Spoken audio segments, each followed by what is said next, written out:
మీకు అదే చెప్తున్నా సినన, విద్యార్థులతోటి యువకులతోటి ర్యాలీ ఎవరో చేయిస్తున్నారని చెప్పి నేను చెప్పట్లేదు.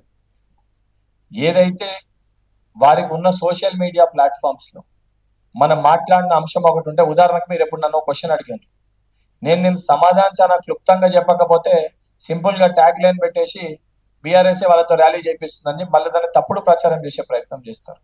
శాసన మండలిలో శ్రీధర్ బాబు గారు ఇన్వెస్ట్మెంట్స్ గురించి మాట్లాడుతూ ప్రభుత్వ రంగంలో ఉన్న ఈ 10, 15, 20 లక్షల మంది విద్యార్థులకు ఉద్యోగాలు కల్పించలేము కాబట్టి ప్రైవేట్ రంగంలో బలపరచాలని చెప్పి చెప్పారు. చెప్తే దాన్ని సింపుల్ గా కట్ కాపీ పేస్ట్ చేసి BRS party social media handles లో వాళ్ళు నడిపించే పేజ్లలో ప్రభుత్వ ఉద్యోగాల్ని కాంగ్రెస్ పార్టీ ఇయ్యలేకపోయింది, శ్రీధర్ బాబు గారు మాట్లాడారని చెప్పి ఆ క్లిప్ తీసి ఆ విద్యార్థుల చికట్పల్లి సెంట్రల్ లైబ్రరీ, అక్కడ లైబ్రరీ గ్రూప్స్ లలో దాన్ని ప్రచారం చేసి విద్యార్థులు దాన్ని చూడంగానే అది వాస్తవం అనుకొని వాళ్ళు ఒక ఆవేదనతోటి బాధతోటి వారు రోడ్లపైకి రావడం జరిగింది. దాని తర్వాత ఇమీడియట్ గా నేను మొన్న జరిగిన ప్రెస్ మీట్ లో సోదరులు నన్ను ఇట్లనే మీడియా మిత్రులు మీరు ఒకరు అడిగినప్పుడు దాని గురించి చాలా క్లియర్ గా స్పష్టతతోటి నేను సమాధానం కూడా ఇచ్చిన. అండ్ మీరందరూ కూడా ఒక విషయాన్ని చాలా స్పష్టంగా గమనించాలన్నా, 10 ఏళ్ళ అధికారంలో ఉన్నప్పుడు విద్యార్థుల యువకుల పైన మీరు ఎన్నో సమస్యలు అడిగారు. పేపర్ లీకేజ్ అయినప్పుడు కూడా మీరు పెద్ద సమస్యలు అడిగారు. అడిగిన రోజు ప్రతిసారి కూడా మీరు అడిగిన ప్రశ్నకి నాకు తెలిసి బీఆర్ఎస్ పార్టీలో సరే వేరే నాయకులు అయితే ఈరోజు ప్రెస్ మీట్ కూడా నిర్వహించలే ఇక్కడ కూర్చొని మాట్లాడాల్సిన కేసీఆర్ కూడా ఆ రోజు మౌనంగా ఉండే. అంటే మౌనం దేనికి అంగీకారమో మనం అర్థం చేసుకోవాలి. ఈరోజు అవన్నిటిపైన ఈరోజు నేను ఇక్కడ కూర్చున్నా, ఈరోజు శాసన మండలి సభ్యులుగా నేను కూర్చున్నా అంటే ఈరోజు చాలా బలంగా గట్టిగా నేను చెప్పగలుగుతాను. ఆ రోజు వాళ్ళు అమ్ముకున్న మన ప్రతి ఒక్క ఉద్యోగాన్ని కూడా బలంగా గట్టిగా నిలబడి కొట్లాడి అడ్డుకున్నా. కేవలం పోరాటం కాదు, న్యాయ పోరాటం చేసి దాన్ని ఆ రోజు ఆపినాము. ఆ రోజు ఆ దొంగల చేతికి పోకుండా ఆపగలిగినాం కాబట్టి ఈ రోజు అర్హులైన 60,000 మంది నిరుద్యోగులకి, అర్హులైన 60,000 పైచీలకు నిరుద్యోగుల యువకులకు ఈరోజు ఉద్యోగాలు ఇవ్వగలిగినాము.